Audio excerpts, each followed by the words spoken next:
ایک محبت سو افسانے میں خوش آمدید.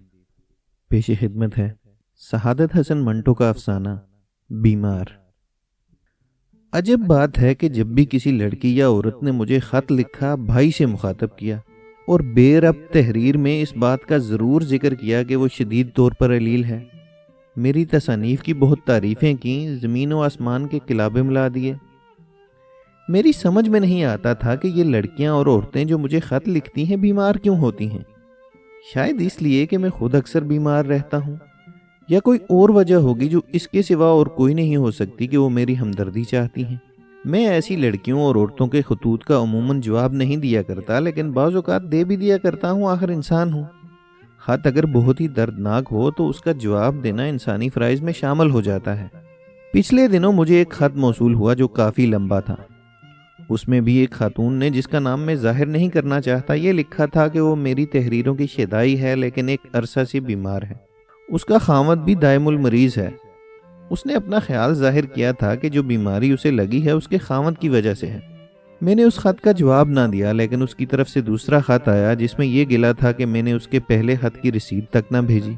چنانچہ مجھے مجبوراً اس کو خط لکھنا پڑا، مگر بڑی احتیاط کے ساتھ. میں نے اس خط میں اس سے ہمدردی کا اظہار کیا.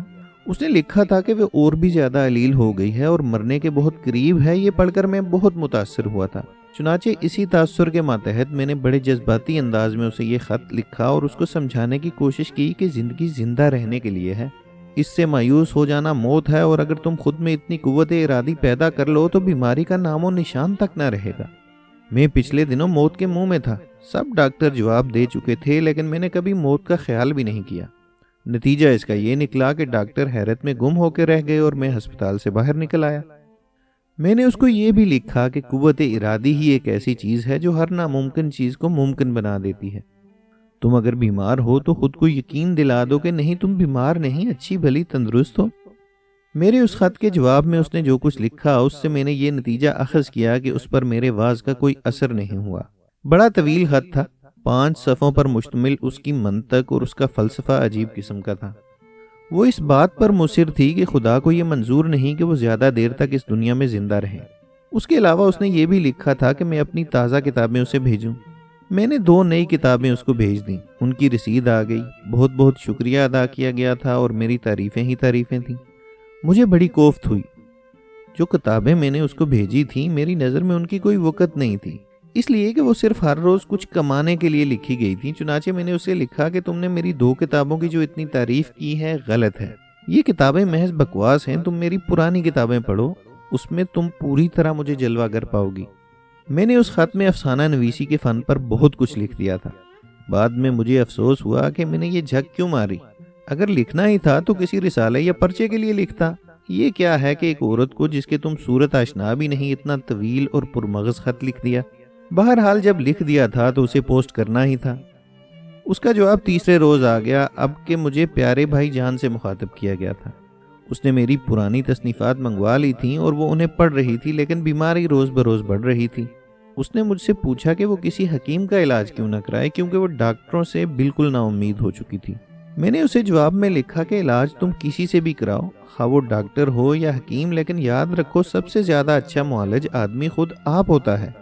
اگر تم اپنی ذہنی پریشانیاں دور کر دو تو چند روز میں تندرست ہو جاؤ گی. میں نے اس موضوع پر ایک طویل لیکچر لکھ کر اس کو بھیجا.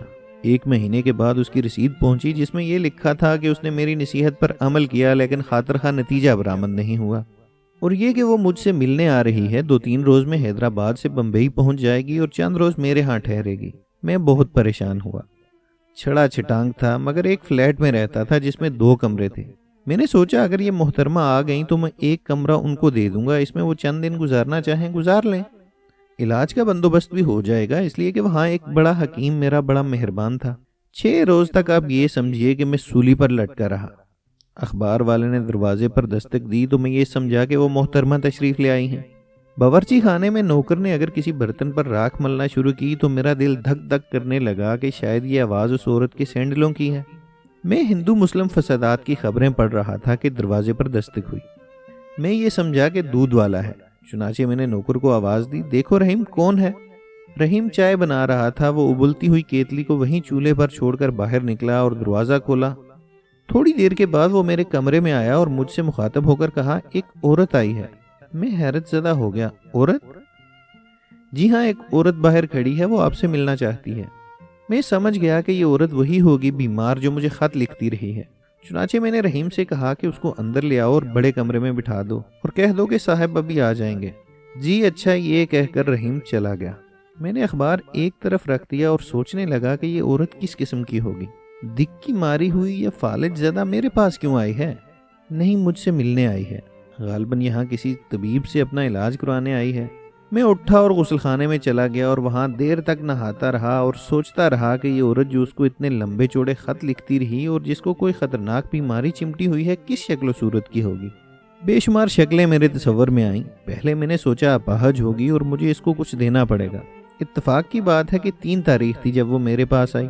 میرے پاس تنخواہ کے 300 روپے تھے جو ادھر ادھر کے بل ادا کرنے کے بعد بچ گئے تھے، اس لیے میری پریشانی میں اضافہ نہ ہوا۔ میں نے نہاتے ہوئے یہ فیصلہ کر لیا کہ اگر اسے مدد کی ضرورت ہے تو میں اسے 100 روپے دے دوں گا، لیکن فوراً مجھے خیال آیا کہ شاید اس کو دکھ ہو اور مجھے اس کو ہسپتال میں داخل کرانا پڑے۔ یہ بھی کوئی مشکل کام نہیں تھا، اس لیے کہ میرے کئی دوست جے ہسپتال میں کام کرتے تھے۔ میں ان میں سے کسی ایک سے بھی کہہ دوں کہ اس معذور عورت کو داخل کر لو تو وہ کبھی انکار نہ کریں گے۔ میں کافی دیر تک نہاتا اور اس عورت کے متعلق سوچتا رہا۔ عورتوں سے ملتے ہوئے بڑی الجھن محسوس ہوتی تھی۔ یہی وجہ ہے کہ میں نے ایک جگہ نکاح تو کر لیا، لیکن 1.5 برس تک یہی سوچتا رہا کہ اسے اگر اپنے گھر لے آؤں تو کیا ہوگا۔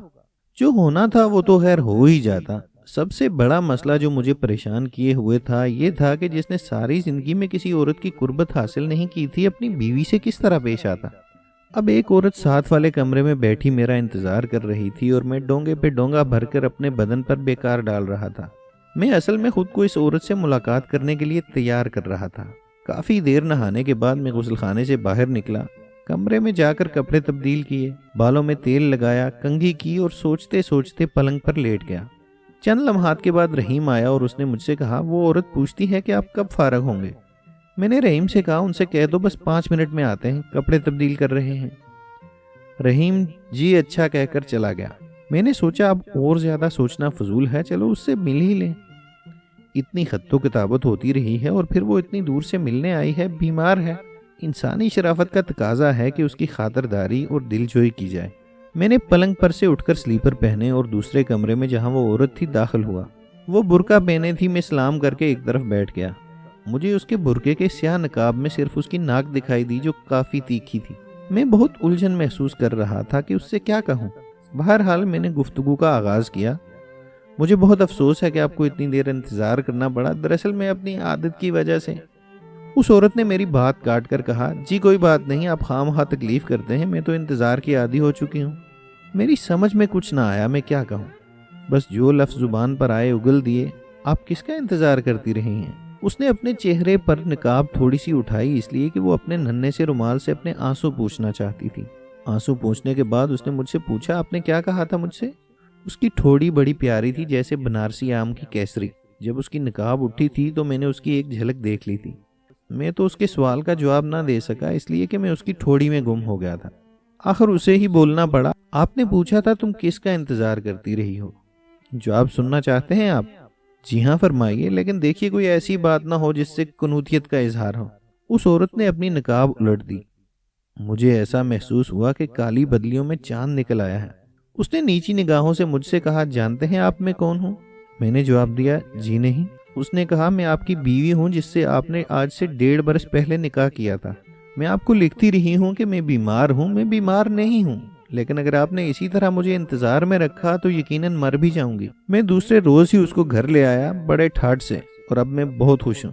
یہ واقعہ مجھے میرے ایک دوست نے جو افسانہ نگار اور شاعر ہے سنایا تھا، جسے میں نے اپنے انداز میں رقم کر دیا۔